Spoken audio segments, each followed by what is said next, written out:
ഇന്നലെ ആസ്റ്റർ ഹോസ്പിറ്റലിൻ്റെ പ്രീമിയം ലോഞ്ചിൽ ഇരുന്നപ്പോഴാണ് ഈ പുസ്തകം ഞാൻ കണ്ടത്. Pioneer of the nation, Sheikh Zayed. വെറുതെ ഒന്നിങ്ങനെ മറിച്ചു നോക്കി. അതിൽ രണ്ട് രസകരമായ കാര്യങ്ങൾ കണ്ടു. ഒന്ന്, നമ്മൾക്കൊക്കെ ലൈഫ് ഇൻഫ്ലുവൻസ് ചെയ്യുന്ന അല്ലെങ്കിൽ ലൈഫ് ചേഞ്ചിങ് ആയിട്ടുള്ള ഒരു കാര്യം. മറ്റൊന്ന്, നമുക്കൊക്കെ അഭിമാനം തോന്നുന്ന മറ്റൊരു കാര്യം. അപ്പോൾ ഈ പുസ്തകത്തിൽ ഒരുപാട് കാര്യങ്ങൾ പറയുന്നുണ്ട്. യു എയെക്കുറിച്ചും യു എൻ്റെ അച്ചീവ്മെൻറ്റ്സിനെ കുറിച്ചും യൂത്തിനെ കുറിച്ചും സയൻസിനെ കുറിച്ചും അങ്ങനെ ഒരുപാട് കാര്യങ്ങൾ, ഓരോ എമിറേറ്റ്സിനെ കുറിച്ച്, എമിറേറ്റ്സിലെ ലീഡേഴ്സിനെ കുറിച്ചൊക്കെ. ഈ ഷെയ്ഖ് സായിദ് എന്ന് പറയുകയാണെങ്കിൽ ഈ നാട്ടുകാരാണെങ്കിലും വിദേശികളാണെങ്കിലും ഇത്രമേൽ ഇഷ്ടപ്പെടുകയും ബഹുമാനിക്കുകയും ചെയ്യുന്ന മറ്റൊരു അറബ് നേതാവ് ഉണ്ടോ എന്ന് ചോദിച്ചാൽ സംശയമാണ്. ഇന്നും ആളുകൾ അഭിമാനത്തോടുകൂടിയും ഷെയ്ഖ് സായിദിനെ കുറിച്ച് പറയുമ്പോൾ 100 വാക്കുകളാണ്. അദ്ദേഹത്തിൻ്റെ സ്വഭാവ സവിശേഷതകൾ ഞാൻ ഈ വീട്ടിൽ വായിക്കാനിടയായി. അതെനിക്ക് വളരെ ഇൻട്രസ്റ്റിംഗ് ആയിട്ട് തോന്നി. ഞാനിതിന് ഡീറ്റെയിൽഡായിട്ട് ഇത് ഡിസ്ക്രിപ്ഷനിൽ ഇട്ടിട്ടുണ്ട്, നിങ്ങളൊന്ന് വായിച്ചു നോക്കും.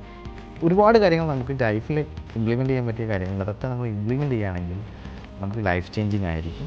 നമുക്ക് ശരിക്കും അനുകരിക്കേണ്ട ഒരു ക്യാരക്ടർ തന്നെയാണ് ഷെയ്ഖ് സായിദ്. അദ്ദേഹത്തെ പോലെ ആവില്ലെങ്കിലും നമുക്കതൊക്കെ ജീവിതത്തിൽ പകർത്താൻ സാധിക്കും. അതാണ് അദ്ദേഹത്തിൻ്റെ ഒരു ലൈറ്റ്. ഇന്നും അത് ആളുകൾ ഇഷ്ടത്തോടു കൂടി നോക്കുന്നുണ്ട്. അങ്ങനെ പുസ്തകങ്ങൾ ഇങ്ങനെ മറിച്ച് നോക്കുമ്പോൾ ഇത് ഗാന്ധിജി ഉണ്ട്, ഷെയ്ഖ് സായിദ് ഇതുണ്ട്. ഇതിന് ഏറ്റവും വലിയ പ്രത്യേകത എന്താണെന്ന് അറിയാം? ഇത് എഴുതിയത് ഒരു ഇന്ത്യക്കാരനാണ്, ഒരു മലയാളിയാണ്. പേര് അമ്മാർ കീഴ്പ്പറമ്പ്. അടിപൊളിയല്ലേ?